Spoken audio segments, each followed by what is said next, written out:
Lloyd mirror और billets apparatus किया था बेटा।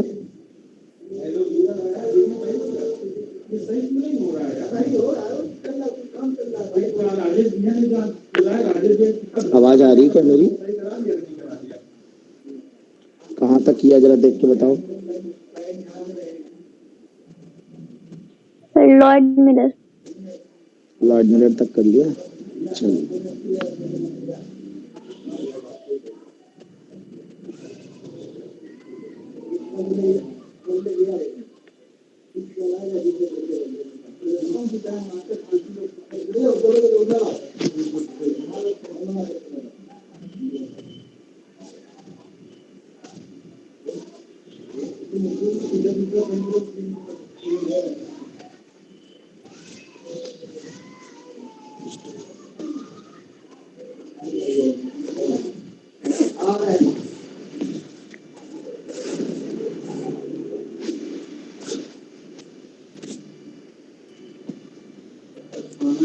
बच्चों,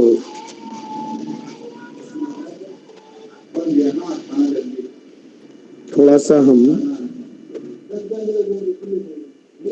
एक डिफरेंट केस देखते हैं जहाँ पे अगर मान लीजिए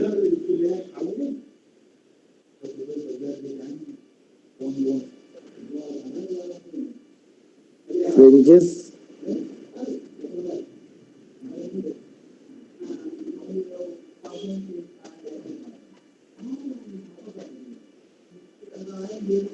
ये स्क्रीन रखी हो, दो सोर्स ऐसे रखे हैं, एक सोर्स यहाँ पर और एक सोर्स यहाँ पर।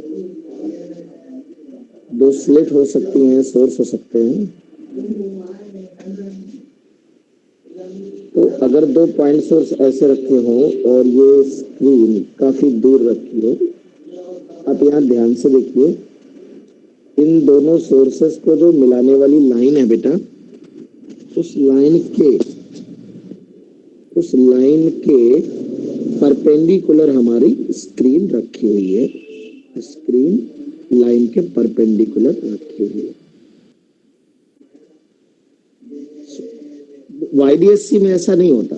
YDSC में याद करिए आप, जो सोर्सेस होते हैं वो ऐसे रखे होते हैं, सोर्सेस को मिलाने वाली लाइन और स्क्रीन पैरेलल होती है। याद आ रहा है बच्चों? अब अगर बच्चों हमें स्क्रीन के किसी पॉइंट पर पाथ डिफरेंस देखना हो, बिकॉज ये जो डिस्टेंस है ये वाली, ये स्मॉल डी है, ये एक वेव ऐसे जाएगी बेटा, दूसरी वेव इस तरह से। इसमें होगा क्या बेटा, because this distance is very very small, of the order of 1 millimeter suppose, and this is of the order of millimeter. Ayush record कर लेना, है इंटरफेरेंस का लास्ट लेक्चर है ये। कर रहे हो कि नहीं?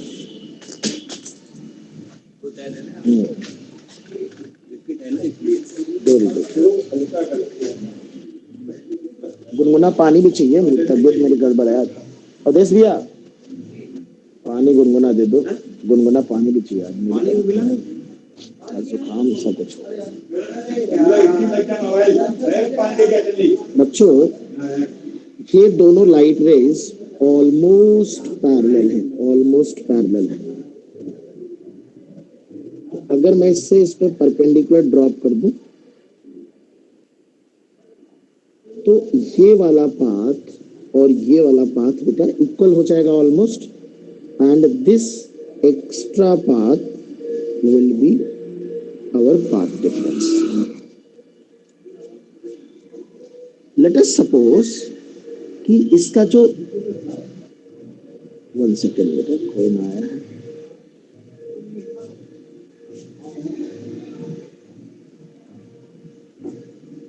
है ना, तो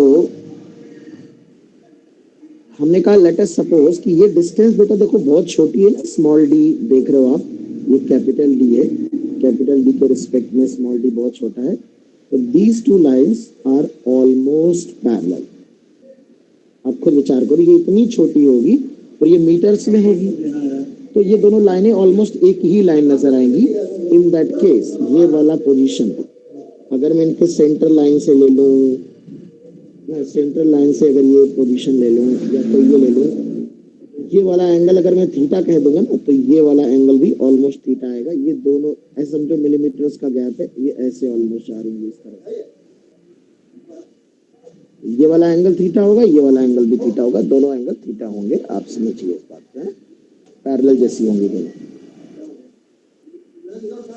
तो अगर ये एंगल थीटा आप इधर से देख पा रहे हो, ये ऐसे है और ये इस तरह से लाइन है और ये परपेंडिकुलर मैंने ड्रॉप कर दिया है।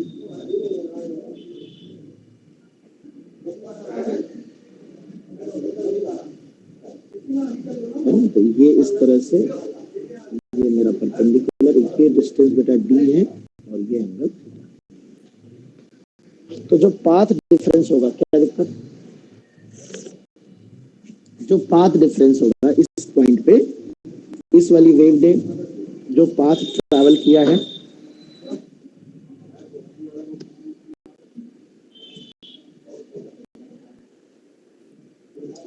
इस वाली वेव ने जो पाथ ट्रैवल किया है बच्चों, ये वाला पाथ है, और इस वाली वेव ने जो पाथ ट्रैवल किया है ये वाला पाथ है। दोनों में डिफरेंस जो आ रहा है वो ये वाला पार्ट आ रहा है जो आप देख रहे हो। तो अगर मैं देखूं तो यहां पर मैं कह सकता हूं कि this path difference is D cos theta. तो P पॉइंट पे जो पाथ डिफरेंस है it is D cos theta in this case है, ये D cos theta path difference है।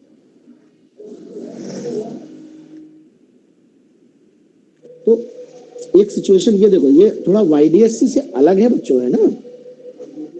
जैसे जैसे हम ऊपर जाएंगे ऊपर जाएंगे ऊपर जाएंगे ऊपर जाएंगे, पाथ डिफरेंस बढ़े घटेगा, बिकॉज थीटा बढ़ेगा बेटा, और थीटा बढ़ने पे कॉस घटता है, और जैसे जैसे ऊपर चले जाओगे पाथ डिफरेंस घटेगा, थीटा बढ़ेगा, कॉस थीटा घटेगा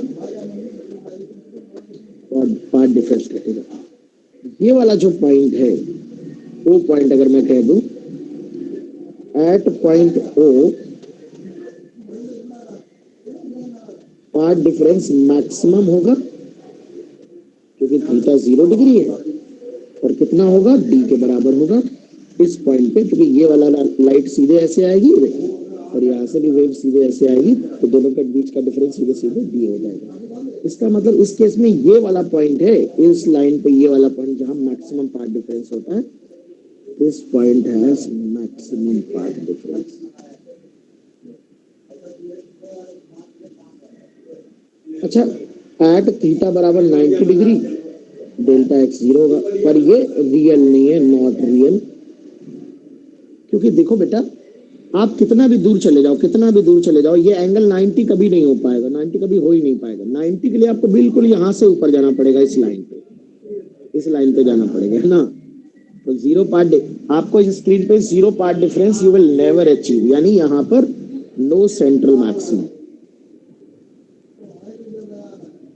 no central maxima in reality on the screen। Screen पे कोई सेंट्रल मैक्सिमा मिलेगा नहीं।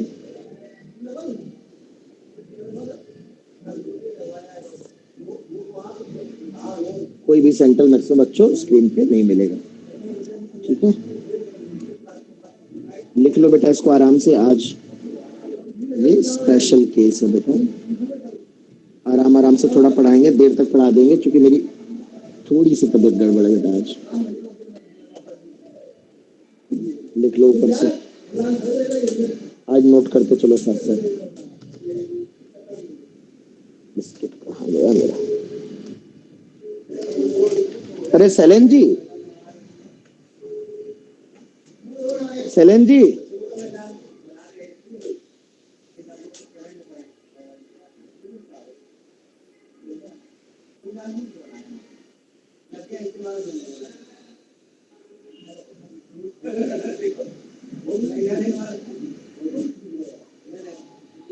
शैलेंद्र,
तो बेटा इसमें हमने ये देखा कि, और जरा थोड़ा लोकेशंस निकालते हैं, एक क्वेश्चन करते हैं।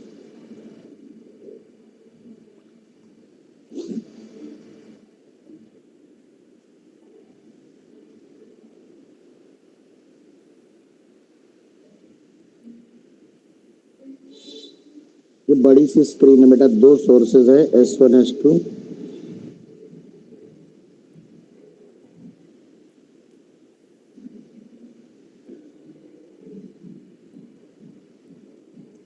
यहाँ पे एक पॉइंट O है बेटा, दिस पॉइंट इज O। तो सबसे पहले हमें ये बताना है कि यहाँ पे ये स्क्रीन है बेटा बड़ी सी, locate maxima minima, maxima minima locate करने हैं बेटा, है ना। Find out total number of maxima and minima.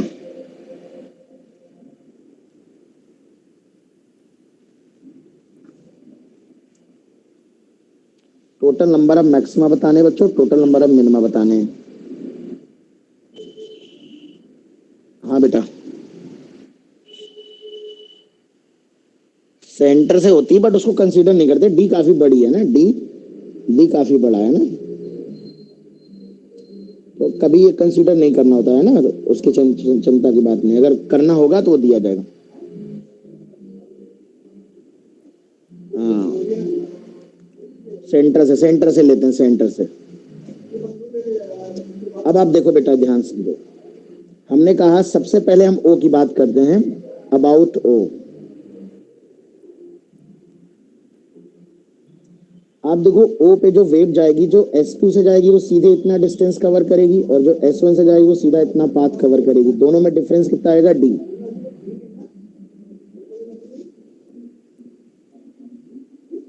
यहाँ मैक्सिमम है और D के बराबर, D कितना है, 4 लैम्डा। 4 लैम्डा यार बेटा, पाथ डिफरेंस जो n लैम्डा होता है, क्या वो मैक्सिमा की पहचान है? बोलते रहा करो थोड़ा बहुत। तो ये कौन सा मैक्सिमा होगा, यहाँ पर फोर्थ मैक्सिमा होगा क्या बेटा, O पॉइंट जो होगा, और O पॉइंट पे जो इंटेंसिटी होगी वो √I1 माइनस √I2 का होल स्क्वायर होगी, जहां मैक्सिमा पे जितनी होती है, और ये फोर्थ ऑर्डर मैक्सिमा है, fourth order maxima, fourth order maxima. यानी कि यहाँ पर ये जो सामने वाला पॉइंट है ये फोर्थ ऑर्डर। अच्छा, ये गैप की वैल्यू पे डिपेंड करता है। जैसे मान लो ये अगर 4.5 लैम्डा होता तो बेटा ये मिनिमा हो जाता, अगर ये 3 लैम्डा होता, डी की वैल्यू 3 लैम्डा होती तो ये 3 डी की वैल्यू पार्ट डिफरेंस 3 लैम्डा हो जाता, तो ये थर्ड मैक्सिमा हो जाता। यहाँ डी की वैल्यू λ/2 होती तो ये फर्स्ट मिनिमा हो जाता, है ना। यानी O पॉइंट कुछ भी हो सकता है, ऐसा मन में मत बिठाना कि मैक्सिमा ही होगा, ये डिपेंड करेगा स्मॉल डी का वेवलेंथ के साथ क्या रिलेशन। अब जैसे हमने कहा बेटा हमें फर्स्ट मैक्सिमा चाहिए, फर्स्ट मैक्सिमा,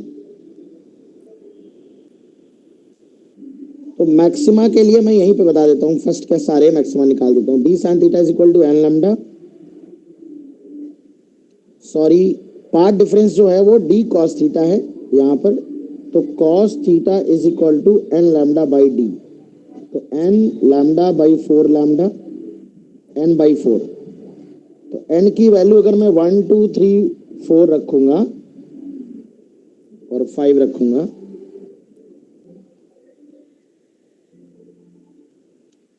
तो cos थीटा की वैल्यू आएगी 1/4, 2/4,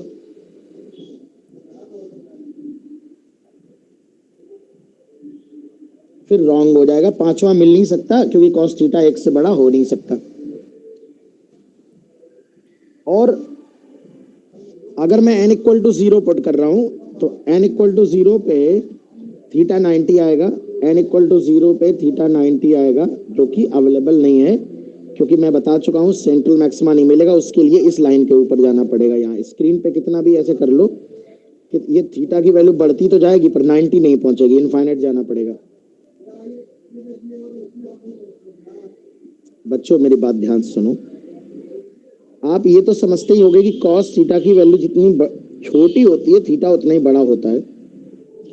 तो आप ये देख पा रहे हो कि कॉस थीटा की वैल्यू 1 कब आ रही है, जब n की वैल्यू 4 रख रहे हो, यानी fourth maxima theta equal to 0 degree पे है। ये वाला थीटा इक्वल टू,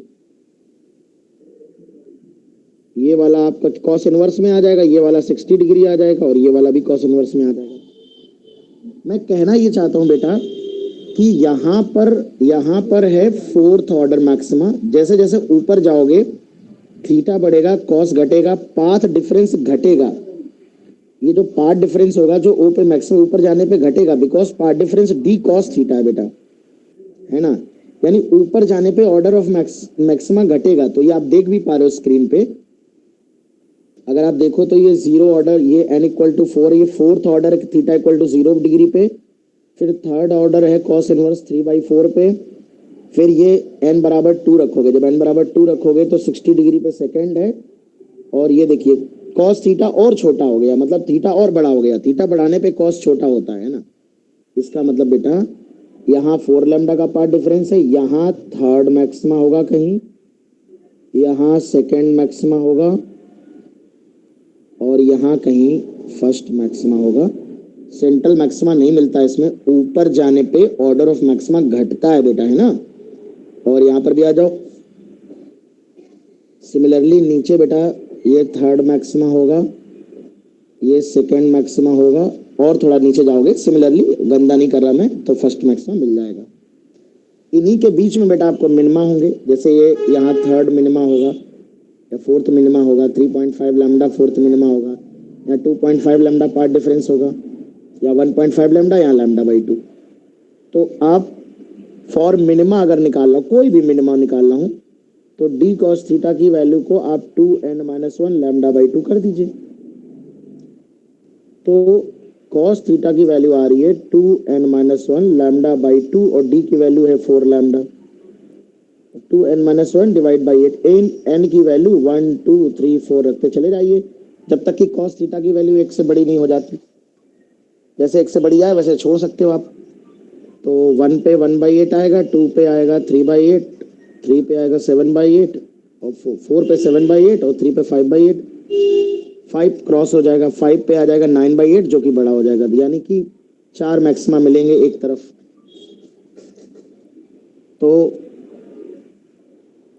अगर मैं यहाँ पर लोकेट करूँ तो ये हमारे पास फोर्थ मैक्सिमा है। ध्यान समझना, डेल्टा एक्स की वैल्यू यहाँ 4 लैम्डा होगी। फिर हमारे पास ये थर्ड मैक्सिमा है, डेल्टा एक्स की वैल्यू 3 लैम्डा होगी। यहाँ मिलेगा हमें फोर्थ मिनिमा, बीच में कहीं बीचों बीच होगा, ऐसा जरूरी नहीं है, इरेगुलर पैटर्न होगा, कोई फ्रिंज पैटर्न जैसा नहीं होगा।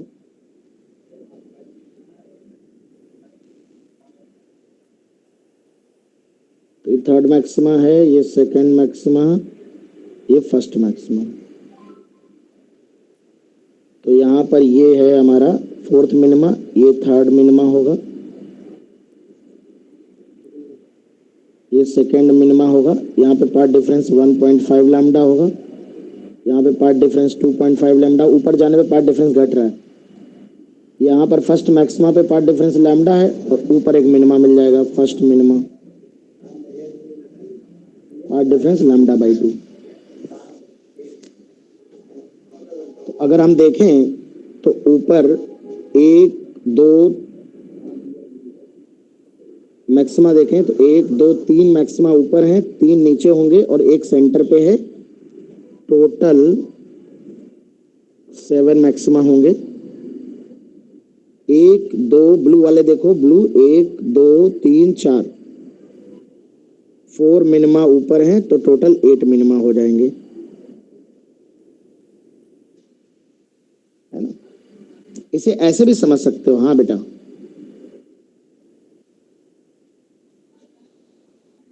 नहीं कोई जरूरी नहीं है ऐसा, ना ना ऐसा कुछ मत रट लेना। सुनो कैसे इसको बिना पूरा सॉल्व किए कैसे कर सकते हो। ये तो मैं आपको सारी पोजीशंस दिखाना चाहता। थीटा की सारी वैल्यूज यहाँ पर आप एन की वैल्यू रखते चले जाओगे, थीटा की वैल्यूज मिल जाएंगी। सुनो यहाँ पे इसको डायरेक्टली बच्चों ऐसे देखा जाता है कि डी की वैल्यू है 4 लैम्डा, ओ पॉइंट पे मैक्सिमम पार्ट डिफरेंस है 4 लैम्डा, तो अभी आप मैक्सिमा के लिए पार्ट डिफरेंस लैम्डा का इंटीग्रल मल्टीपल होना चाहिए। तो अब आप देखो, यहाँ 4 लैम्डा मिलेगा, ऊपर जाओगे 3 लैम्डा मिलेगा, क्योंकि ऊपर जाने पे पार्ट डिफरेंस घट रहा है। फिर 2 लैम्डा मिलेगा, लैम्डा 0 मिलेगा नहीं, तो 0 वाला छोड़ दो। तो समझो 4 लैम्डा का सिर्फ एक पॉइंट होगा, 3 लैम्डा ऊपर, 2 लैम्डा और लैम्डा, 3 ऊपर हो गए और 3 नीचे मिलेंगे और एक बीच में। लेकिन मिनिमा के केस में पार्ट डिफरेंस की वैल्यूज होती है lambda by 2, 3 lambda by 2, 5 lambda by 2, 7 lambda by 2, 9 lambda by 2। पर चूंकि मैक्सिमम पार्ट डिफरेंस हो सकता है 4 लैम्डा, जो डी के बराबर है, तो 4.5 लैम्डा तो हो नहीं सकता। बेसिक से शुरू कर सकते हैं।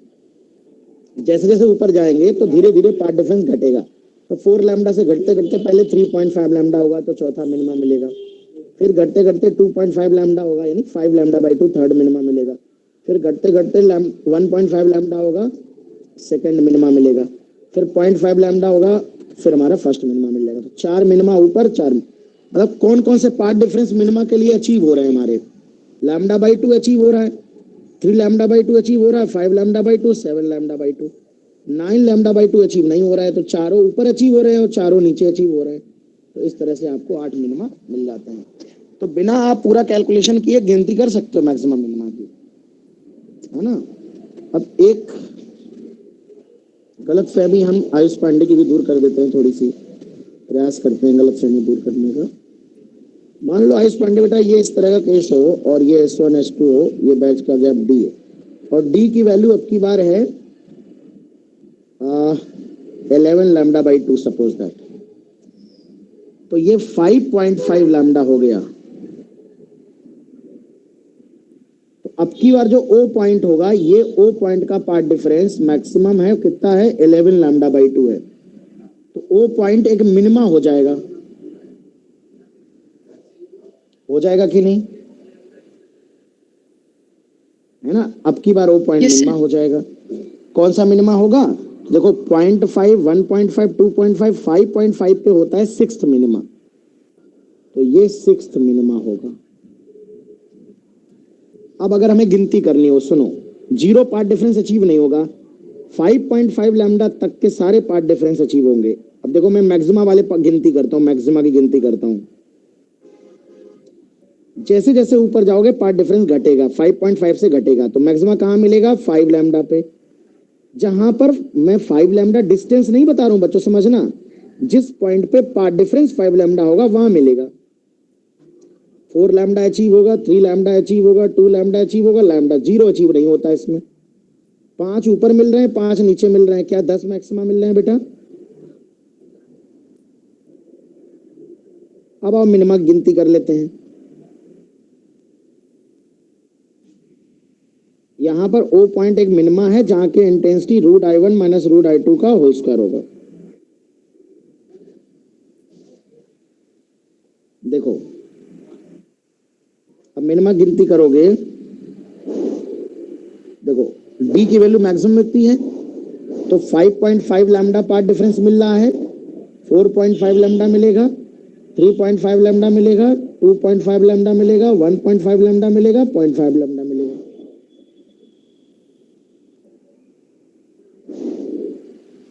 5.5 तो यहाँ मिल रहा है, तो 1 2 3 4 5 6 मिल रहे हैं हमको, 5 ऊपर 5 नीचे, एक सेंटर में। तो कितने मिनिमा हो गए, 11।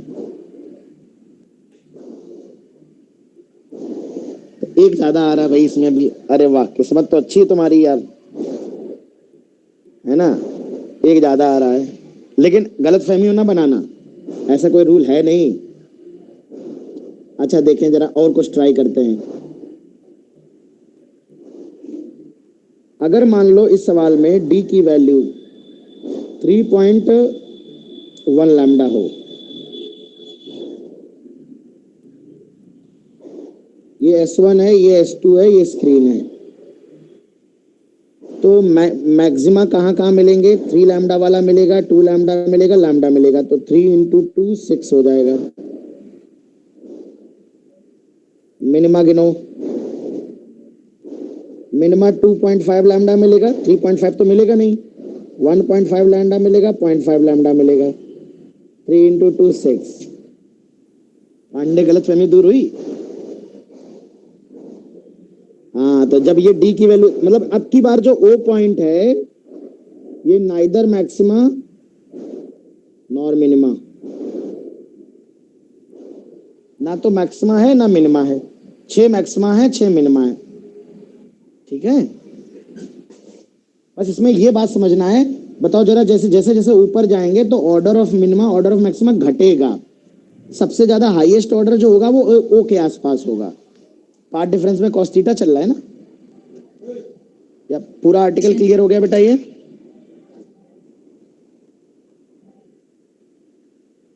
अब यहां पर एक थोड़ा सा इंपॉर्टेंट कॉन्सेप्ट बनता है।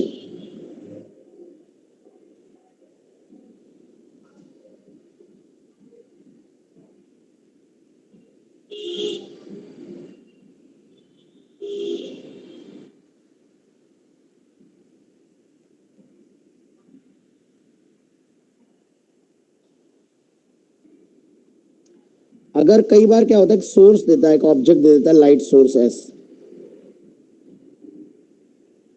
ये स्मॉल डिस्टेंस, इसे मैं कुछ दूसरा नाम दे देता हूँ, इसको क्या नाम दूं, एक्स दे देता हूँ। एक्स की वैल्यू मान लो 2 लैम्डा है।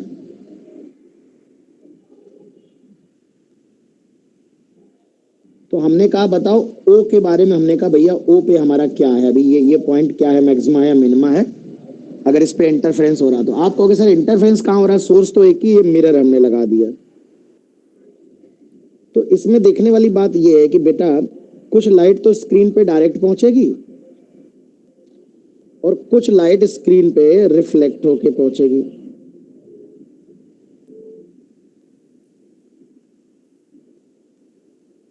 तो इसका जो एक इमेज बनेगा, इमेज जो लाइट डायरेक्ट जा रही होगी स्क्रीन पे वो एक सोर्स हो जाएगा, ऑब्जेक्ट एक सोर्स हो जाएगा, और जो रिफ्लेक्ट होके जा रही होगी इससे चारों तरफ नीचे जा रही होगी ऊपर जा रही होगी, उसके लिए सोर्स कौन हो जाएगा बेटा, इमेज हो जाएगा। तो ये जो गैप हो जाएगा ये अभी हमारे डी के तरह हो जाएगा, डी की वैल्यू हो जाएगी लगभग 2x, जिसकी वैल्यू 4 लैम्डा हो जाएगी। क्या यहाँ पर दो कोरेंट सोर्स नजर आ रहे हैं बेटा, एक ऑब्जेक्ट हो जाएगा एक ये इमेज हो जाएगा बेटा, बताओ बेटा। सर लेकिन इसमें गौर करने वाली बात यह है कि जो ये वाला रिफ्लेक्शन हो रहा है, ये वाला यहाँ पर ये हार्ड बाउंड्री से रिफ्लेक्ट हो रहा है, तो there is a phase difference of pi in reflection, pi का फेज डिफरेंस आ रहा है रिफ्लेक्शन में बेटा। तो अगर मेरे को, अगर आप नॉर्मल देखो, ध्यान सुनो, जो लाइट सीधे ओ पे पहुंच जाएगी वो ऐसे आएगी, और जो आई से आएगी मतलब ऐसे जाकर ऐसे लौट के आएगी, उसको ऐसे सोचो कि आई से चल रही थी, तो वो एक्स जाने में और एक्स आने में एक्स्ट्रा पाथ कवर करेगी, या ऐसे सोच लो कि आई से आ रही है तो यहाँ से आएगी यहाँ तक और आगे सेम पाथ कवर करेगी, तो ये 2x के बराबर एक्स्ट्रा पाथ कवर करेगी। तो आंखों को ऐसा लग रहा है कि O का पाथ डिफरेंस D यानी कि 2x के बराबर है, जबकि ये सच्चाई नहीं है। ये जो रिफ्लेक्ट होकर लाइट रे आएगी ये पाई का एक्स्ट्रा फेज डिफरेंस कवर करेगी, तो आपको लैम्डा बाई 2 इसमें से जोड़ना पड़ेगा गुरु। यानी O पे जो ऑप्टिकल पाथ होगा, ऑप्टिकल पाथ डिफरेंस वो 4 लैम्डा प्लस लैम्डा बाई 2 यानी कि 4.5 लैम्डा होगा, यानी कि O पॉइंट यहाँ पर एक मिनिमा का काम करेगा। अगर आपने पाई का फेज डिफरेंस नहीं देखा तो आप ये वाला डी देख करके आप बता देंगे कि 4th ऑर्डर मैक्सिमा होगा, बट ऐसा नहीं है, ये 5th ऑर्डर मिनिमा होगा बेटा। तो किसी भी थीटा एंगल पे, अब अगर मैं किसी भी थीटा एंगल की बात कर रहा हूं, किसी भी थीटा एंगल की अगर मैं बात कर रहा हूं बेटा, अब मैं नॉर्मल किसी भी थीटा एंगल की बात कर रहा हूं, मान लो ये पी पॉइंट है और ये थीटा एंगल की बात कर रहा हूं, तो किसी भी थीटा एंगल पे जो पाथ डिफरेंस होगा वो D cos theta plus lambda by 2 होगा। ये लैम्डा बाई 2 पाई के फेज डिफरेंस के कारण होगा। जो इमेज वाली लाइट रे आएगी जो, उसमें डी कॉस थीटा के साथ साथ लैम्डा बाई 2 का एक्स्ट्रा पाथ डिफरेंस ऐड करना पड़ेगा। लैम्डा बाई 2 उस करस्पॉन्डिंग है उस पाई के फेज डिफरेंस से जो रिफ्लेक्शन के कारण आया है बेटा। बताओ कोई डाउट हो इतने में?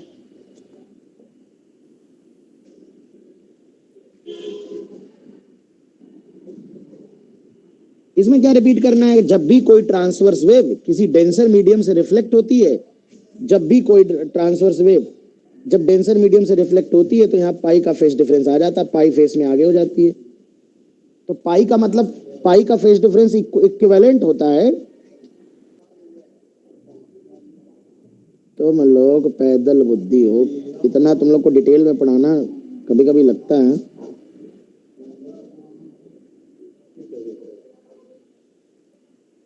ये देखो आ रहा है ना, तो वो पाथ में ऐड करोगे तभी तो एक्चुअल फेस डिफरेंस आएगा ना। अल्टीमेटली तो हम पाथ डिफरेंस का यूज करके फेस डिफरेंस निकालेंगे, और अगर ये λ/2 कंसीडर नहीं करेंगे तो पाई एडजस्ट नहीं होगा। समझे कि नहीं? हाँ समझा करो बेटा।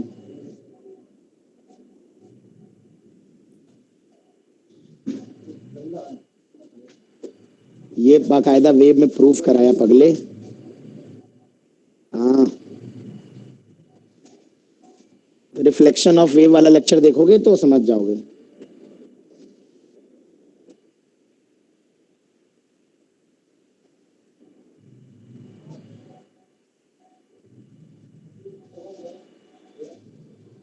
चलिए, तो अब बच्चों ये इंटरफेस पार्ट तो ऑलमोस्ट हमारा कंप्लीट है। अब हम लोग बस में शेप ऑफ फ्रिंजेस की बात कर लेते हैं।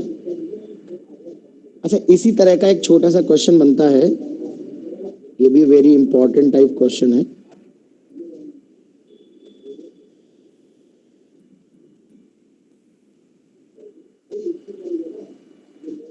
एक सर्कल दे देता है, सर्कल में दो सोर्स दे देगा ऐसे S1 S2।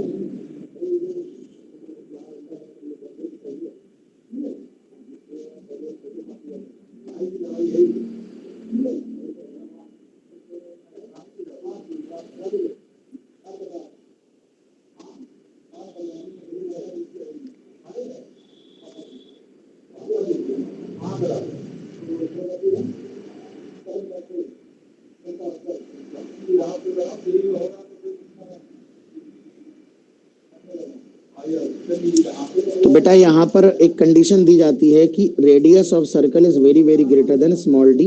ये वाला गैप जो है, ये गैप स्मॉल डी है। तो अगर किसी एंगल थीटा पे बात हो रही है तो बिल्कुल इसमें भी यही होता है कि ये जो पार्ट डिफरेंस होता है ये डी कॉस थीटा होता है। किसी पॉइंट पी पे जो पार्ट डिफरेंस होगा वो डी कॉस थीटा होगा। और मान लो लेटेस्ट सपोज पोजीशन निकालना हो, डी की वैल्यू दी गई है 4 लैम्डा। अब इसमें हमसे कहा गया लोकेट मैक्सिमा एंड मिनिमा। बच्चों इसमें क्या है ना, स्क्रीन सर्कुलर है, स्क्रीन सर्कुलर है। तो इसमें क्या होगा, आप देखो थीटा की वैल्यू यहाँ 0 डिग्री होगी, 0 से लेकर यहाँ पे 90 डिग्री, फिर 90 से लेकर इधर 0 डिग्री, फिर 0 से 90, 90 से 0, चारों क्वाड्रेंट में एक जैसा होगा। इस पॉइंट पे अगर आप देखोगे, ये ए है, ये पॉइंट बी है, ये पॉइंट सी है, ये पॉइंट डी है। तो ए पॉइंट पे पार्ट डिफरेंस आएगा डी, और बी पॉइंट पे पार्ट डिफरेंस आएगा 0। आप खुद विचार कर सकते हो कि जो लाइट रे बी से इधर आएगी, पॉइंटर बहुत ध्यान से देखना, और जो इधर आएगी 90 डिग्री पे जाओगे तो डी कॉस 90 अपने आप 0 हो जाएगा। इस केस में स्क्रीन सीधी नहीं ना, यानी इस केस में 0 भी अवेलेबल है, सेंट्रल मैक्सिमा यहाँ मिलेगा। इसी तरह यहाँ डी पॉइंट पर 0 भी अवेलेबल है, देखो इधर बराबर होगा, और यहाँ मैक्सिमम पार्ट डिफरेंस होगा, यहाँ भी मैक्सिमम होगा। अगर आप देखो तो यहाँ पर डी के बराबर होगा, डी पे भी पार्ट डिफरेंस 0 होगा। और डी कितना है, 4 लैम्डा है। मेरी बात ध्यान समझना, यहाँ पर पार्ट डिफरेंस 4 लैम्डा होगा, घटते घटते यहाँ 3 लैम्डा होगा, यहाँ 2 लैम्डा होगा, यहाँ लैम्डा होगा, यहाँ 0 होगा, फिर बढ़ेगा इधर लैम्डा, 2 लैम्डा, 3 लैम्डा, 4 लैम्डा, फिर 3 लैम्डा, 2 लैम्डा, लैम्डा 0, फिर लैम्डा, 2 लैम्डा, 3 लैम्डा, 4 लैम्डा। तो आओ मैं लोकेट कर देता हूँ कितने मैक्सिमा होंगे, कितने मिनिमा होंगे।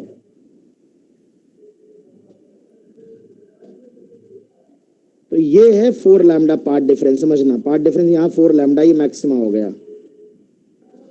अब डी कॉस, आप क्या कर सकते हो, आप D cos theta is equal to N lambda करके मैक्सिमा निकाल लो, एन बदलते जाओ, फर्स्ट क्वाड्रेंट में निकाल लो कॉस थीटा है। तो यहाँ कहीं आएगा डेल्टा एक्स बराबर 3 लैम्डा, ये थर्ड मैक्सिमा आएगा। यहाँ कहीं आएगा इरेगुलर आएगा, और यहाँ कहीं आएगा डेल्टा एक्स बराबर 2 लैम्डा, और यहाँ आएगा सेंट्रल मैक्सिमा।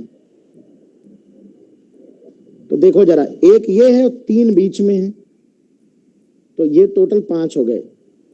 इसी तरह यहाँ 3 बीच में होंगे और एक यहाँ होगा, क्योंकि यहाँ 4 लैम्डा पार्ट डिफरेंस होगा, ये 3 लैम्डा होगा।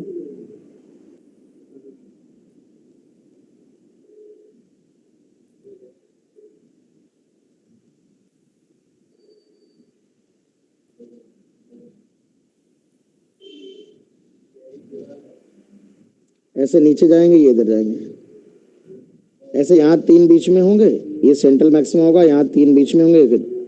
तो सबसे पहले तो बीच वाले काउंट कर लो, 3 3 3 6 3 9 3 12 और 4 ये वाले हो गए एक्स और वाई वाले, 12 4 16।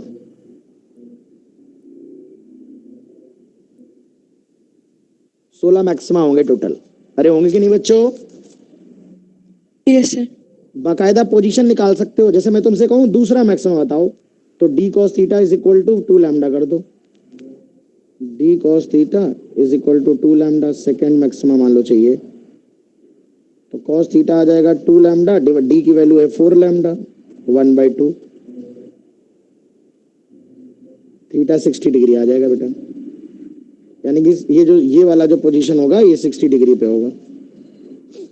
ऐसे यहाँ पर ये पोजीशन जो होगा ये 60 डिग्री होगा, ये 2 लैम्डा वाला पोजीशन जो होगा ये यहाँ से 60 डिग्री होगा, 2 लैम्डा वाला पोजीशन जो होगा सेकंड मैक्सिमा ये 60 डिग्री होगा।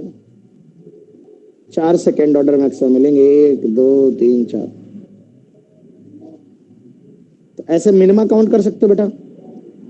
अब देखो 2 मैक्सिमा के बीच में कहीं आता है, मिनिमा को अलग कलर से लिखते हैं, कोई सुंदर कलर प्रयोग किया जाए, ये वाला कलर लेते हैं। ये मिनिमा यहाँ आएगा, फिर मिनिमा यहाँ आएगा, यहाँ आएगा, यहाँ आएगा, बीच में आएंगे, इसमें आएंगे नहीं, 4 आ जाएंगे, 4 चौको 16, इसमें भी हो जाएंगे,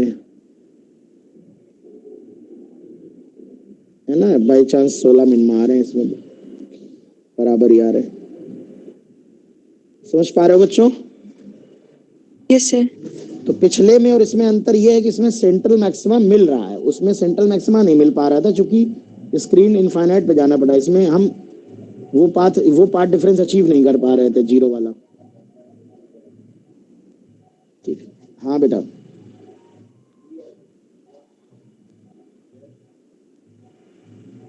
हाँ कह सकते हो, सर्कुलर स्क्रीन है बस।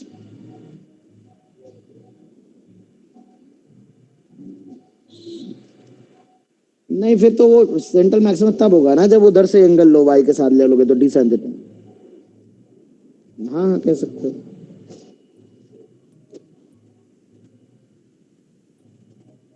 अब बच्चों हेडिंग डाल दो, शेप ऑफ फ्रिंजेस।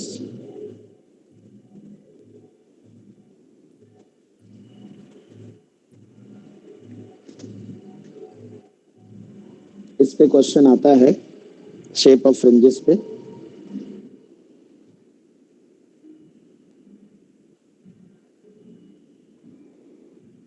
अब सबसे पहले तो इन YDSC if point sources are used, pin hole अगर यूज किए हैं, मतलब अगर हम स्लिट ना यूज करें, स्लिट के स्थान पर अगर पॉइंट सोर्सेज यूज करें YDSC में,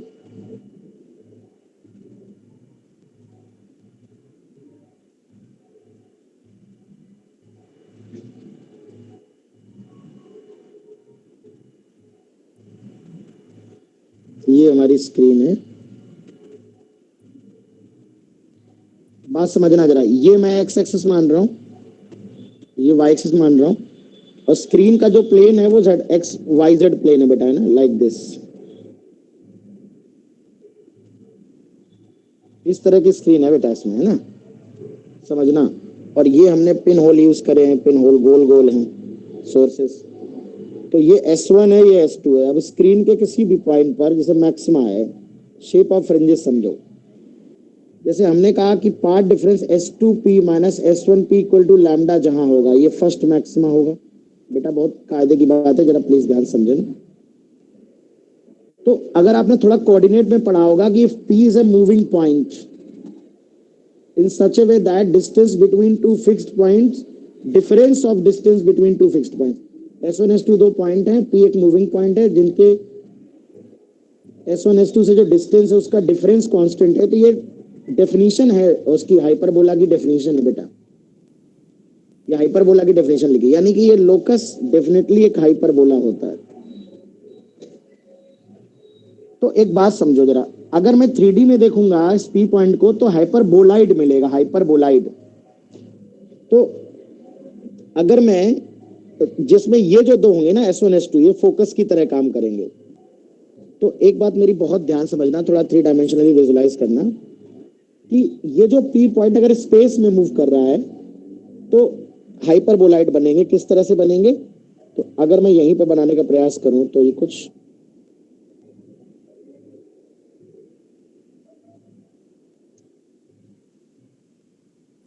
इस तरह के बनेंगे, डिफरेंट। इसमें आप बहुत सारे बना सकते हो ऐसे अलग अलग, है ना भाई। लैम्डा होगा सेकंड मैक्सिमा के लिए 2 लैम्डा होगा, थर्ड मैक्सिमा के लिए 3 लैम्डा होगा, तो डिफरेंट डिफरेंट हाइपरबोला आपको मिल जाएंगे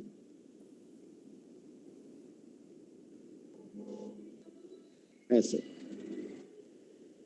अभी मैंने स्क्रीन पे नहीं बनाया, मैं ऐसे जनरल बना रहा हूं। अगर मैं इसको थोड़ा रिवॉल्व कर लूं, 3 डायमेंशनली रिवॉल्व कर दूं, देखो ऐसे, तो ये हाइपरबोलाइड शेप का बन जाएगा।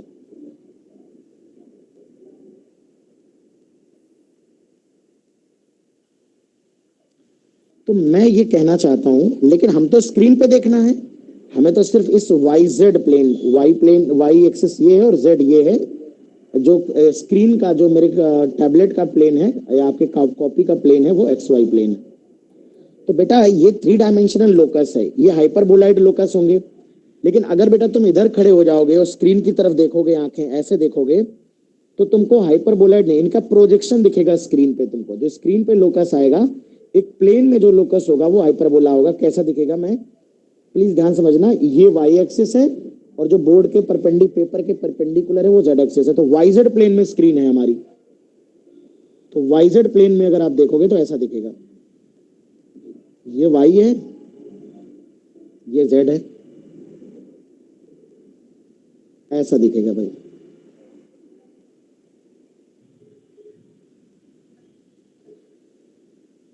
सेंट्रल मैक्सिमम स्टिल, तो ये हाइपरबोलिक शेप की दिखेंगी, हाइपरबोलिक। हाइपरबोलिक अगर पिन होल यूज करते हैं तो जो स्क्रीन पे शेप आते हैं वो हाइपरबोलिक आते हैं। यहाँ पर मैं बना नहीं रहा हूं, इसको मैंने अलग से बनाया है। मतलब यहां से आप खड़े होकर देखोगे तो आपको ये दिखाई पड़ेगा। ये मैंने स्क्रीन अभी जो कि मेरे पेपर के परपेंडिकुलर है, इसे मैंने 90 डिग्री घुमा करके आपको फोटो दिखा दी, कैसा दिखा, है ना।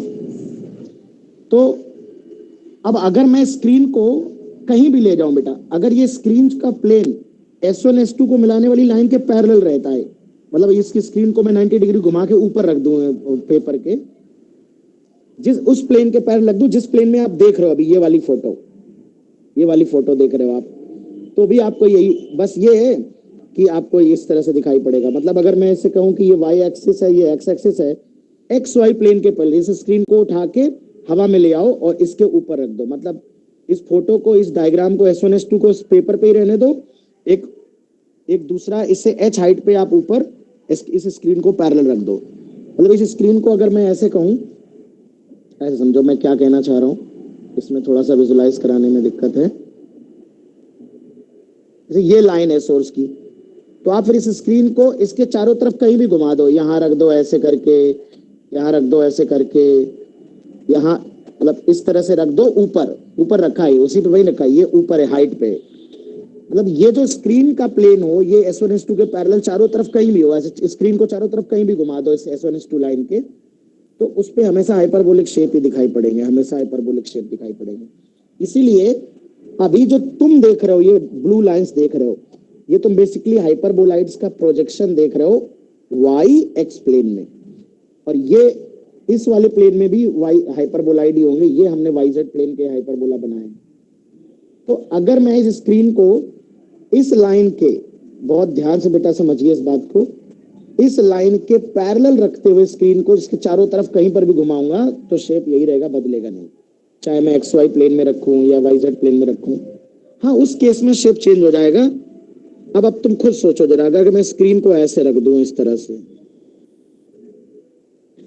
अगर ऐसे रख दूंगा तो तुम देखो ये हाइपरबोला इस प्लेन को जो कट करेगा, इस प्लेन पे ये जो हाइपरबोला के जो पॉइंट्स आएंगे, जो प्रोजेक्शन आएगा वो सर्कल आएगा। सोचो, आप विचार करो, यहाँ पर ये जो जाएगा ये ऐसे सर्कुलर प्रोजेक्शन आएगा। मतलब अगर एक ये स्क्रीन ऐसे रखी हो, S1 S2 को मिलाने वाली लाइन के परपेंडिकुलर स्क्रीन रखी हो, तो ये जो हाइपरबोलाइड के वो पॉइंट्स जो इस प्लेन पे होंगे वो एक सर्कुलर रीजन बना रहे होंगे कि नहीं बेटा?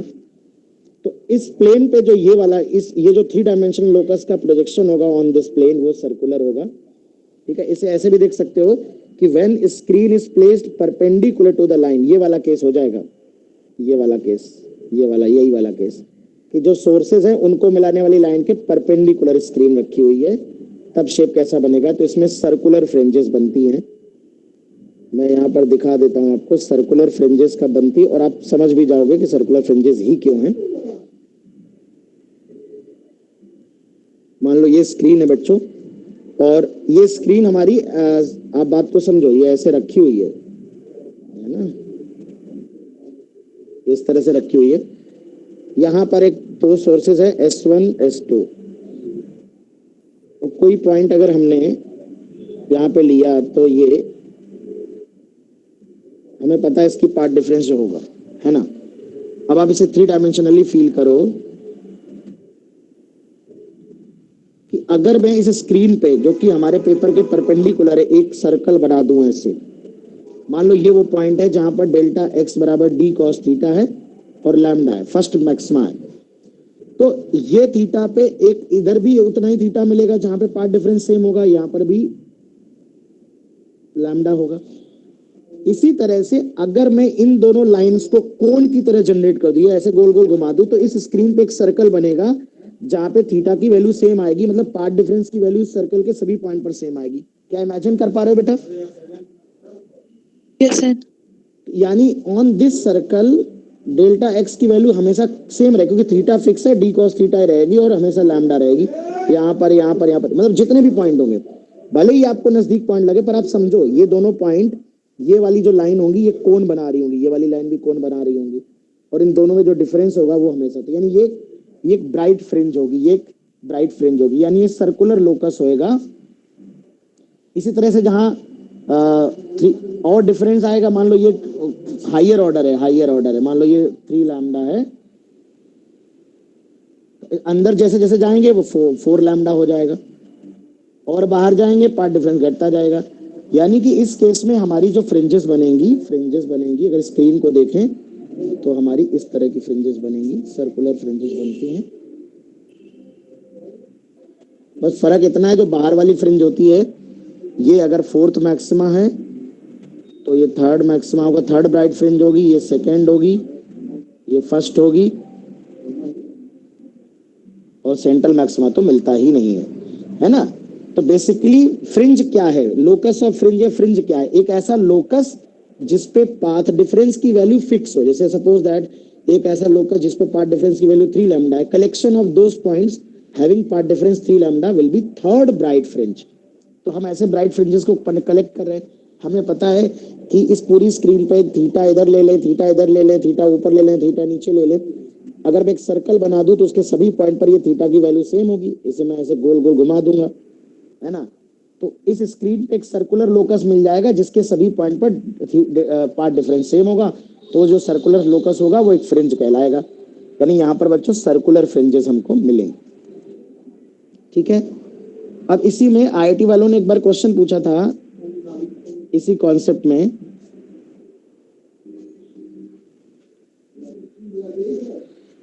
उन्होंने क्या किया था, उन्होंने एक मिरर लगाया था और ऐसे लगाया था, 2017 में पूछा था, एक सोर्स रख दिया था। अब देखो इधर लाइट जाएगी सोर्स से, डायरेक्ट इधर लाइट जाएगी ऑब्जेक्ट से, लेकिन रिफ्लेक्शन होने के बाद इधर तो लाइट जाएगी, पर इस रीजन में no reflected light, lower half में जाएगी नहीं, तो अपर हाफ में इंटरफेरेंस केवल यही होगा, केवल इंटरफेरेंस यही होगा, इसी में होगा, क्योंकि नीचे मिरर ही नहीं है। अगर नीचे मिरर ही नहीं है तो इस लाइन के नीचे रिफ्लेक्टेड लाइट जाएगी नहीं। जब तक दोनों लाइट जाएगी नहीं तो इंटरफेरेंस कैसे हो जाएगा? यानी यहाँ पर शेप जो आएगा, अगर मैं ऐसे वाई और ऐसे एक्स, अंदर वाला जेड एक्सेस ले लूं तो वाई जेड प्लेन में सेमी सर्कुलर शेप आएगा फ्रिंजेस का, क्योंकि नीचे लाइट ही नहीं आएगा, आधा सर्कल बन जाएगा, बस वो जो सर्कल बनने वाला था ना आधा बन जाएगा ऊपर वाला। समझ रहे ना बेटा? चूंकि बेटा यस सर। समझो, यहाँ पर अगर पूरा मिरर होता तो रिफ्लेक्ट होकर लाइट नीचे भी जाती। भाई इंटरफेरेंस होने के लिए दो वेव होना चाहिए ना बेटा, एक वेव खुद से कैसे इंटरफियर कर लेगी? तो लोअर हाफ पोर्शन में कोई इंटरफेरेंस ही नहीं होगा, तो फ्रिंज केवल सेमी सर्कल बनेगी, आधा आधा पार्ट बनेगा, नीचे इंटरफेरेंस ही नहीं मिल रहा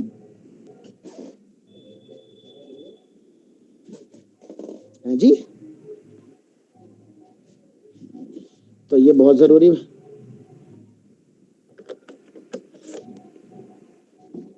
हम्म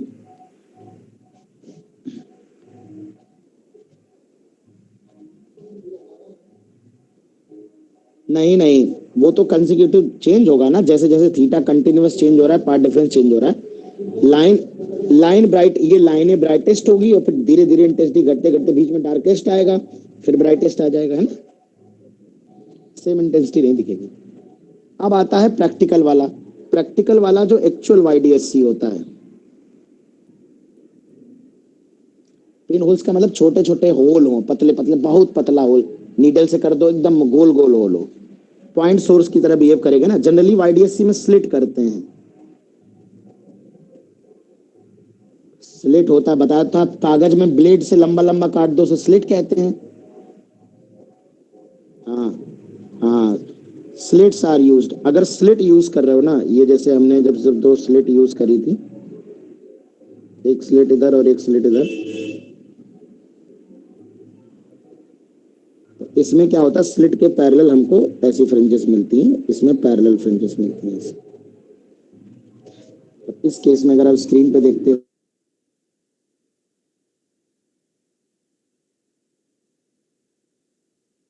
इसमें आप हाइपरबोला नहीं होता, बहुत दूर चले जाते हो तब हाइपरबोलिक शेप आता है ना?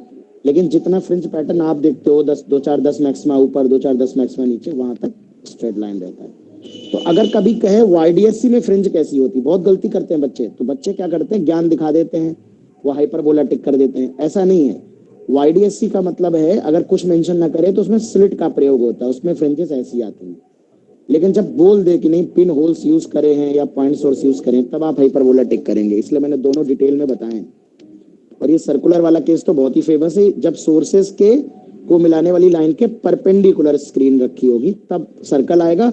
अदरवाइज अगर हम स्क्रीन कभी भी कहीं भी पैरेलल रख दें, मान लो यहाँ स्क्रीन ऐसे रख दें और फिर इस पे इंटरफेरेंस देखें, तो ये वही वाईडीएससी वाला केस हो जाएगा। फिर उस केस में ये हमारे हाइपरबोला मिलने लगेंगे, है ना? वही चीज मैं कह रहा था कि अगर हम S1 S2 को मिलाने वाली लाइन के पैरेलल कहीं भी रखेंगे तो हमें हाइपरबोला ही मिलेगा। तो ये इंटरफेरेंस पार्ट कंप्लीट हो गया है। इसमें थोड़ा सा पार्ट बचा है, थिन फिल्म इंटरफेरेंस। ये संभवतः जेई मेन के कोर्स में है, इसमें जेई एडवांस में सिलेबस में क्वेश्चन नहीं आते हैं, तो सिर्फ नॉर्मल इंसिडेंस ही हमारे कोर्स में है, तो मैं सिर्फ उसी पे फोकस करूंगा। तो नेक्स्ट क्लास में मैं पोलराइजेशन कंप्लीट कराऊंगा, पोलराइजेशन पूरी तरह से, और कोशिश करूंगा। डिफ्रैक्शन और पोलराइजेशन बहुत सरल है, एक ही क्लास में हो जाएगा मोस्ट प्रोबेबली, नहीं तो। और उसके बाद ऑप्टिकल इंस्ट्रूमेंट भी लगे हाथों कंप्लीट करवा दूंगा अगली 2 क्लासेस में।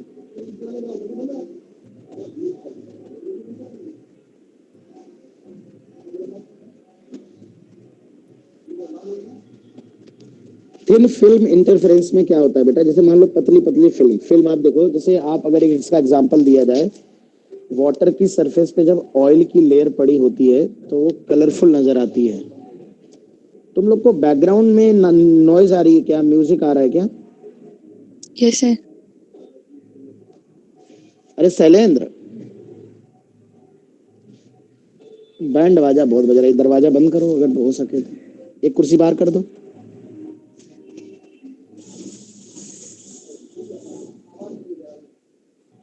तब तक तुम लोग बेटा देख लो ये केस, है ना? मैं 1 मिनट में आया बस, आना।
देखो बच्चों,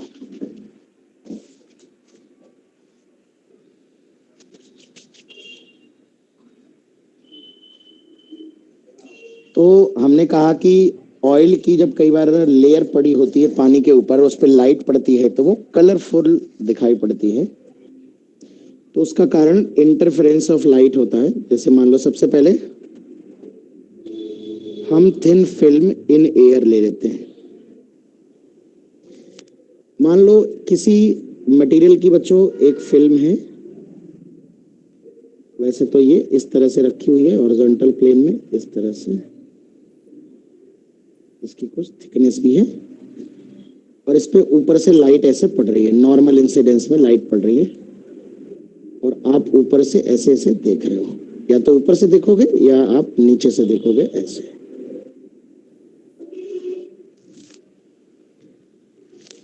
तो इसको मैं ऐसे सिंपल वन डायमेंशनल व्यू में दिखा दूंगा।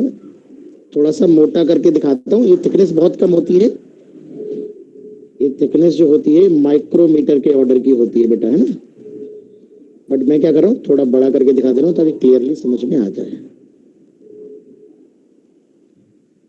अब आप ये देखो, थोड़ा सा मैं किसी एंगल पे डाल के दिखाता हूँ। वैसे हमारी नॉर्मल इंसिडेंस की केस है ना, थोड़ा सा ऐसे टेढ़ा करके दिखा दे रहा हूँ ताकि आपको ये बात समझ आ जाए। देखो, जब ऊपर से लाइट पड़ती है, कोई भी लाइट, तो दो बातें होती है, दो घटनाएं होती है। तो कुछ पार्ट लाइट निकल जाती है पार्शली, और कुछ रिफ्रैक्ट होकर अंदर चली जाती है। अंदर जाएगा तो फिर दो बातें होंगी, यहां से पार्शियल रिफ्लेक्शन होगा और कुछ बाहर निकल आएगी, और यहां आएगी तो फिर दो बातें होंगी, कुछ रिफ्लेक्ट होगा, कुछ बाहर निकल जाएगी, और ये फिर ऐसे जाके ऐसे बाहर निकल आएगी।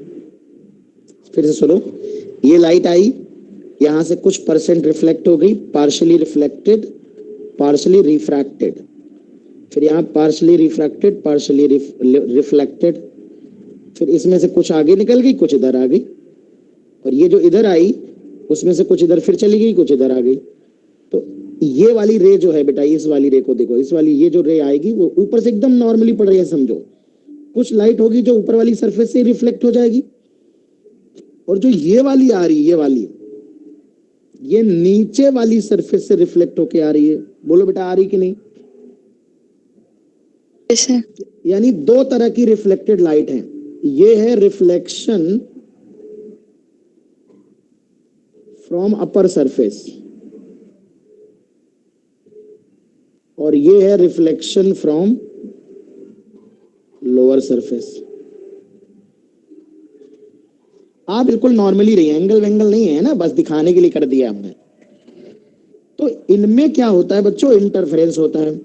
अगर इनमें कंस्ट्रक्टिव इंटरफेरेंस है तो ऊपर से जो देख रहा है फिल्म को वो ब्राइट फिल्म नजर आएगी, चमकेगी।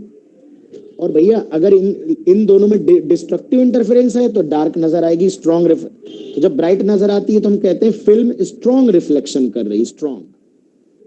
और जब हमें फिल्म ब्राइट नजर नहीं आती, डार्क नजर आती है, तो वीक रिफ्लेक्शन बोलते हैं।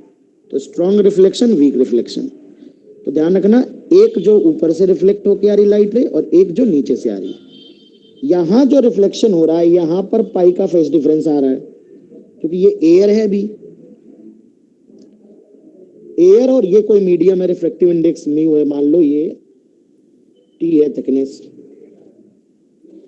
तो जो लाइट रे, समझना, जो ऊपर से ही लौट गई उसने कुछ और जो नीचे गई वो देखो, टी अंदर गई, टी ऊपर आई, फिर ऐसे गई, तो उसने दो बार टी टी कवर किया, एक बार नीचे जाने में टी कवर किया, एक बार ऊपर जाने में टी कवर किया, तो टी इधर और टी इधर, ये सीधे सीधे जाएगी नीचे और ऐसे ऊपर, समझो ऐसे। एक तो ये तो यहीं से लौट गई, ये नीचे से आई और ऐसे गई, फिर ये तो टी नीचे गई, टी ऊपर गई, फिर ऐसे गई। तो लेकिन एयर में जब इसे कन्वर्ट करोगे तो डेल्टा एक्स रिफ्लेक्टेड रेस के बीच का पार्ट डिफरेंस जो होगा टू म्यू टी आ जाएगा। म्यू टाइम्स होता है ना बेटा, याद करो, एयर में कन्वर्ट करते थे तो म्यू से मल्टीप्लाई कर देते थे। लेकिन ऊपर वाली के पाथ नीचे वाले में घटाया है, तो नीचे वाले ने बेशक इतना ज्यादा चला है। यहां पर देखो, जब यहां पर रिफ्लेक्शन हो रहा है ना यहां पर, तो यहां पर कोई फेज डिफरेंस नहीं आ रहा, यहां पर जीरो फेज डिफरेंस आ रहा है, क्योंकि ये डेंसर है, ये रेयर मीडियम है, ये रेयर था, ये डेंसर था, तो यहाँ डेंसर से रिफ्लेक्ट हुआ है, पाई का फेज डिफरेंस, यहाँ कोई डिफरेंस नहीं।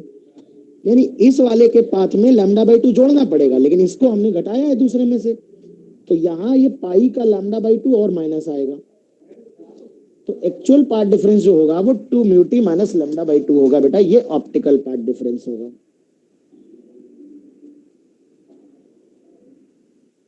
बोलो भैया, अगर ये पाई ना होता तो केवल टू म्यू टी होता, टी नीचे जाना, टी टू टी नहीं है, म्यू टी है भाई, सब एयर में कन्वर्ट कर रहे हैं, क्लियर है मामला।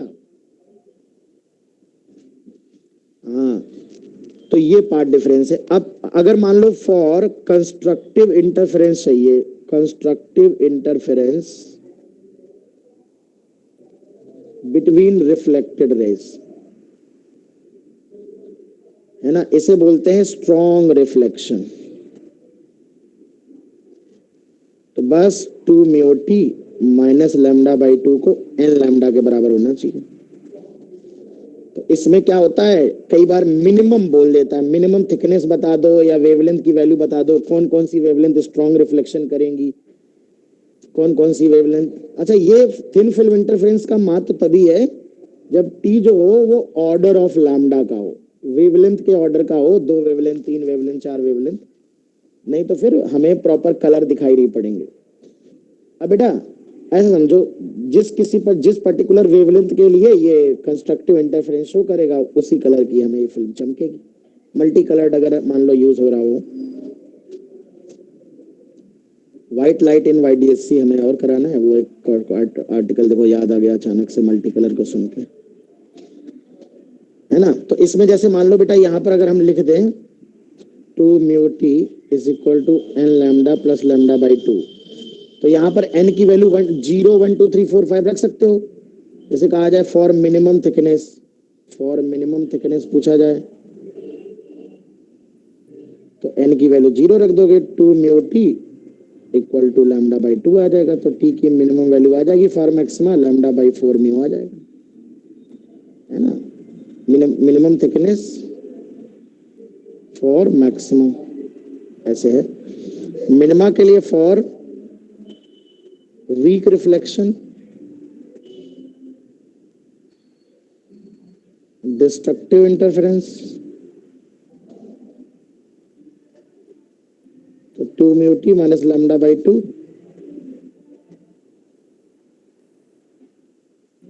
इसको इसके बराबर लिख दोगे, तो two mu T is equal to N lambda आ जाएगा, तो T is equal to N lambda by two mu, तो टी की मिनिमम वैल्यू यहाँ पर लैम्डा बाई टू म्यू आ जाएगी, है ना। रटना नहीं है, इसी में एन की वैल्यू जीरो डाल नहीं सकते, थिकनेस जीरो है नहीं, तो एन की वैल्यू 1 डालोगे तो मिनिमम थिकनेस आएगी मिनिमा के लिए, है ना। इसमें कुछ भी पूछ सकता है, लैम्डा पूछ सकता है, टी पूछ सकता है, टी दे के लैम्डा पूछ सकता है, किस ऑर्डर का है, ये सारी चीजें। बेसिक लॉजिक आपका क्लियर होना चाहिए कि भैया जो रिफ्लेक्टेड रेज है उनके बीच का पार्ट डिफरेंस जो होगा वो इतना होगा, और बस मैक्सिमा चाहिए तो मैक्सिमा की कंडीशन लगाओ, मिनिमा चाहिए तो मिनिमा की कंडीशन लगाओ। आगे का बेसिक है कि भैया क्या कह रहा है, मिनिमम थिकनेस कह रहा है कि मैक्सिमम कह रहा है, क्या कह रहा है, वो आपका ही मर्जी है। अगर हम ट्रांसमिटेड रेस की बात करें,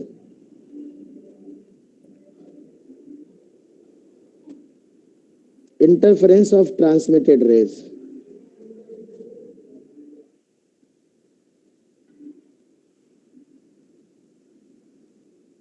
इसमें क्या है कि अगर आप देखो यहां पे ध्यान से, एक रेस सीधे ऐसे आई और ऐसे निकल गई,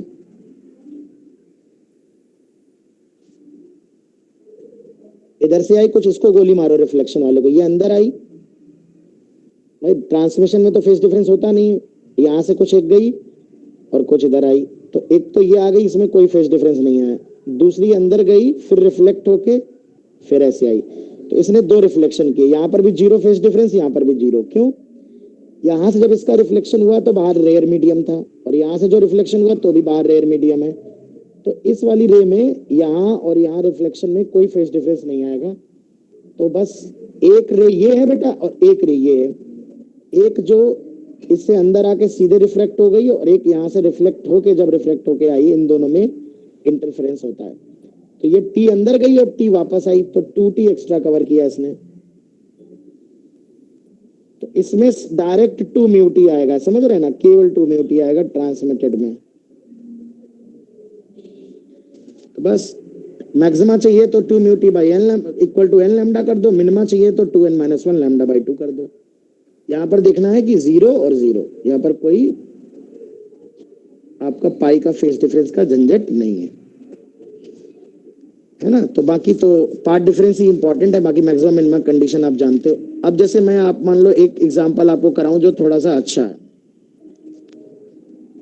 कई बार हम किसी लेंस वगैरह में भी, जैसे मान लो ये ग्लास प्लेट है, हमने तुमसे कहा ये ग्लास प्लेट है, इसके ऊपर हमने फिल्म की कोटिंग कर दी है, फिल्म की कोटिंग कर। कई बार हम क्या होता है ना, अपनी ग्लास को, कार की ग्लासेस में कोटिंग करी जाती है मैग्नीशियम फ्लोराइड और अदर चीजों की, ताकि कार का शीशा रिफ्लेक्ट ना करे सामने वाले कार पे, बहुत ज्यादा लाइट ना पड़े, ताकि ड्राइविंग करने में दिक्कत ना हो। या कई बार हम अपने रूम में या बिल्डिंग में ग्लास लगाते हैं, तो हम चाहते हैं हमारा ग्लास जब बल्ब की लाइट पड़े या किसी सोर्स की लाइट पड़े तो वो चमके बहुत कायदे से। तो उस पर लेयर चढ़ा देते हैं ताकि जो लाइट रिफ्लेक्ट हो यहाँ से, इस लेयर से, ऊपर वाली सरफेस से और अंदर वाली से, उनमें कंस्ट्रक्टिव इंटरफेरेंस हो जाए, तो जो ग्लास हमारा लगा है वो और ज्यादा शाइन करे, कमरा और ज्यादा चमके। तो ये अपनी अपनी जरूरत के हिसाब से वीक रिफ्लेक्शन बनाना है कि स्ट्रॉन्ग रिफ्लेक्शन बनाना है। कई बार हम मटेरियल्स पे एक लेयर लगा देते हैं किसी मटेरियल की थिकनेस, मान लो ये टी थिकनेस की लेयर हमने लगा दी। अब इस पर लाइट पड़ रही है, इसका रिफ्लेक्टिव इंडेक्स म्यू है और इसका म्यू ग्लास है। अब मान लो म्यू ग्लास बड़ा है म्यू से, अब समझना, तो जो लाइट ऊपर से यहां से चली गई उसने भी पाई का फेस डिफरेंस पाई, और जो यहां से गई उसने भी पाई का फेस डिफरेंस मिला। समझना, एयर से गई टकरा के तो ये पाई का फेस डिफरेंस हुआ, जो कि नीचे म्यू था, और ये नीचे एयर है नहीं। अगर इस पे कोटिंग करिए, लेंस वगैरह है या किसी चीज पे कोटिंग करिए, ये भी टकरा के गई तो इसने भी पाई का फेस डिफरेंस पाया, क्योंकि ग्लास का रिफ्रेक्टिव इंडेक्स दिया है बड़ा है, तो ये डेंसर मीडियम है। अब की बार ये वाला पाई और ये वाला पाई जब घटाओगे तो कट जाएगा। तो यहां पर अब की बार रिफ्लेक्टेड लाइट में 2 म्यू टी ही पार्ट डिफरेंस आएगा, लैम्डा बाई 2 वाला टर्म नहीं आएगा बेटा। क्या ये बात समझ में आ गई बेटा? Yes sir. अब की बार जगह अगर मुझे स्ट्रॉन्ग रिफ्लेक्शन चाहिए तो एन लैम्डा है फॉर मैक्सिमा और 2n माइनस 1 लैम्डा बाई 2 है फॉर मिनिमम, मैक्सिमा और मिनिमा। तो इस तरह से आप ये भी देखना कि कई बार फिल्म जो होती है वो एयर में ना होकर किसी मटेरियल पे उसकी कोटिंग करी जाती है, तो ये चीज आप जरूर देखना बेटा। हाँ, वाटर में भी यही केस एप्लीकेबल होगा। जो ऑयल है हमारा, वो ऑयल का रिफ्रेक्टिव इंडेक्स कम है। अगर ऑयल मान लो पता लगा दूसरे किस्म का तुमने आर्टिफिशियल कोई वैसा ऑयल बनाया जिसका रिफ्लेक्टिव इंडेक्स ज्यादा है, तो फिर रहेगा। अगर मान लो नीचे वाले मटेरियल का कम होता तो ये पाई नहीं होता, जीरो होता, तो लैम्डा बाई 2 माइनस आता है इसमें। मैं तो आपको वो एग्जांपल दिखाना चाह रहा था जिसमें लैम्डा बाई 2 नहीं आ रहा रिफ्लेक्टेड सिस्टम में। समझ गए बच्चों? चलो, तो ये तो खत्म हो गया। अब थोड़ा व्हाइट लाइट दिखा देता हूँ, याद आई गई। अगर व्हाइट लाइट पूरा A to Z पढ़ाया है हमने इस बार, ये वाला बहुत ज्यादा। व्हाइट लाइट, इतने लेक्चर तो हमने कभी YDSC नहीं पढ़ाया। व्हाइट लाइट इन YDSC,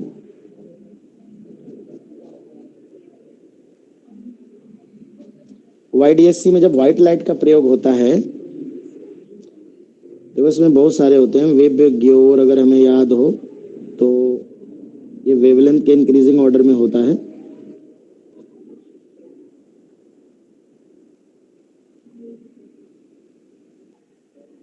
तो हमें पता है कि ये फर्स्ट मैक्सिमा होता है। कोई भी लाइट पड़े बेटा, इसमें बहुत सारे कलर हैं।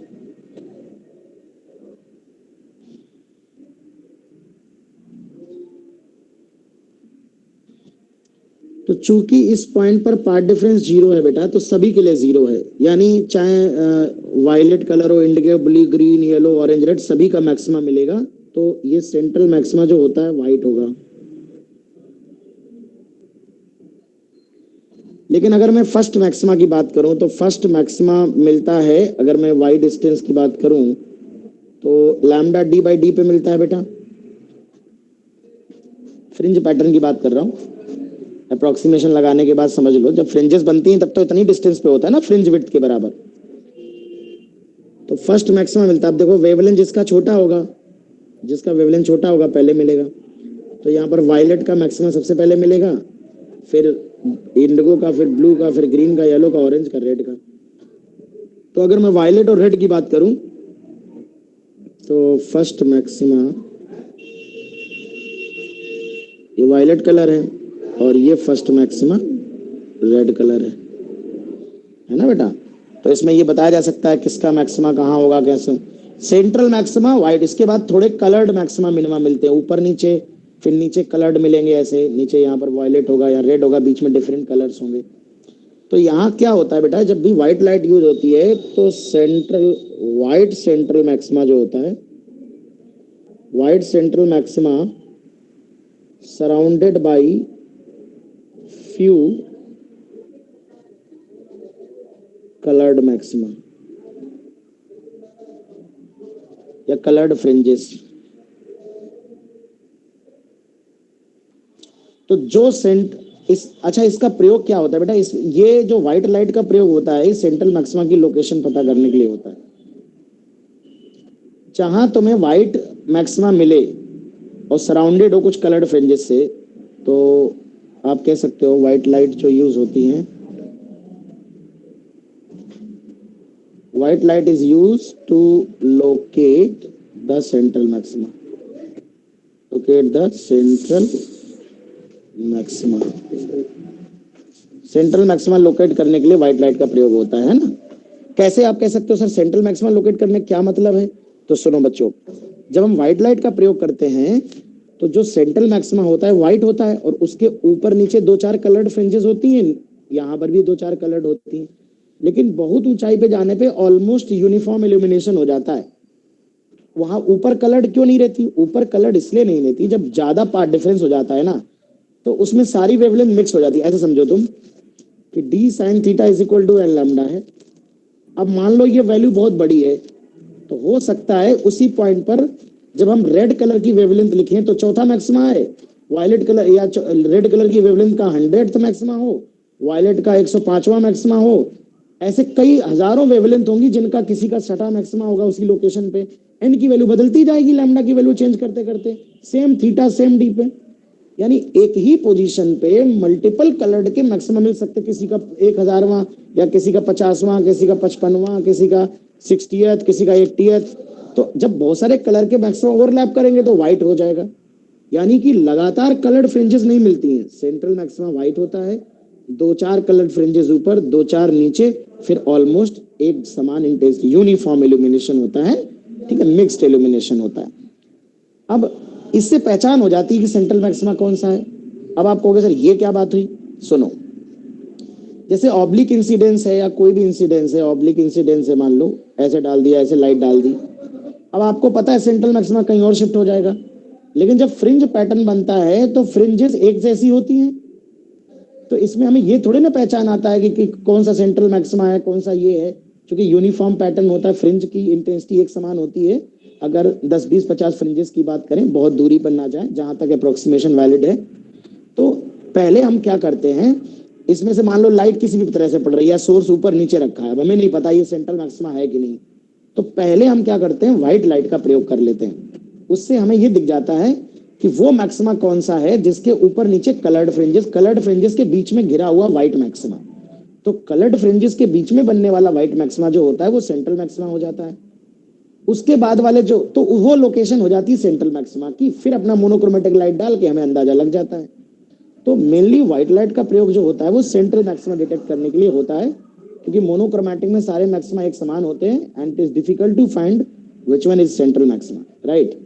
व्हाइट लाइट में क्या होता है, central maxima is always surrounded by few coloured fringes.